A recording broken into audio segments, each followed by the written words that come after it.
سيبوا الناس لحالها، واسال الله العظيم ان هو يشفيني ويعفو عني ويشفي كل واحده جات لها جلطه او دخل عليها اكتئاب او من الحزن او انا ما اتمناش اي حاجه حصلت فيها تحصل في حد، لاني المعايره على فكره المعايره وحشه قوي. والناس الشمتانه ان انا جالي حاجه زي كده، ناس كتيره شفت في عينها انها فرحانه فيا، مع اني انا كشيماء والله عمري ما شمت في حد. انا ما بشمتش في حد، لاني يعني كل الشماتة ربنا ما بيحبهاش. ان انت تشمتي في واحدة جاي لها يعتبر نص شلل،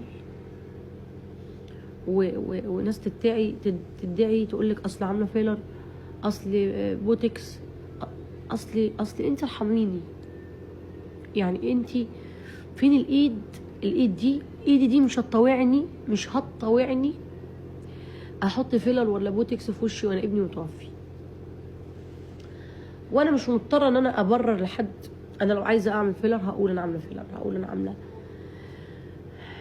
العيا محدش بيتباهى بالعيا، وانا عشان مش فارق معايا نفسي كتير وما اتكسفتش خالص وانا طالعه بوريك وشي وانا جاي للجلطه، وانتوا كنتوا شايفين شكل كلامي كان عامل ازاي. فالحمد لله رب العالمين. برضو ل50,000 مرة شفت مين اللي وقف معايا وشفت مين اللي موقفش معايا، وشفت مين اللي كان حابب اللي انا فيه، مين اللي كان حابب يشوف شكلي كده، ومين اللي ما صعبتش عليه.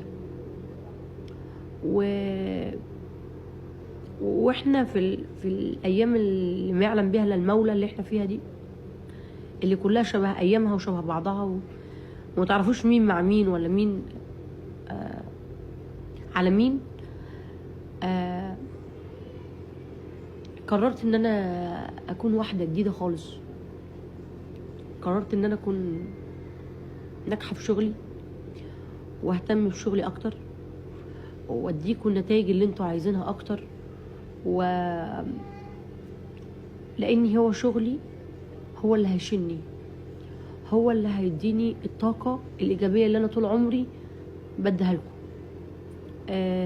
انا ما احبش حد ابدا يبقى تعيس، ما احبش اي حد يبقى بيته مخروب، ما احبش اي حد يبقى حاسه ان هو في حزن او في ضيق حال.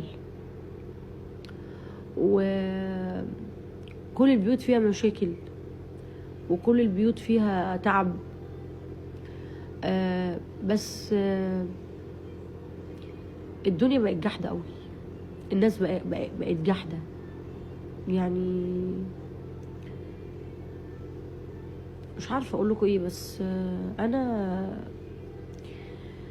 الحمد لله رب العالمين احاول على قد ما اقدر ان انا ادي لنفسي طاقه ايجابيه زي الاول.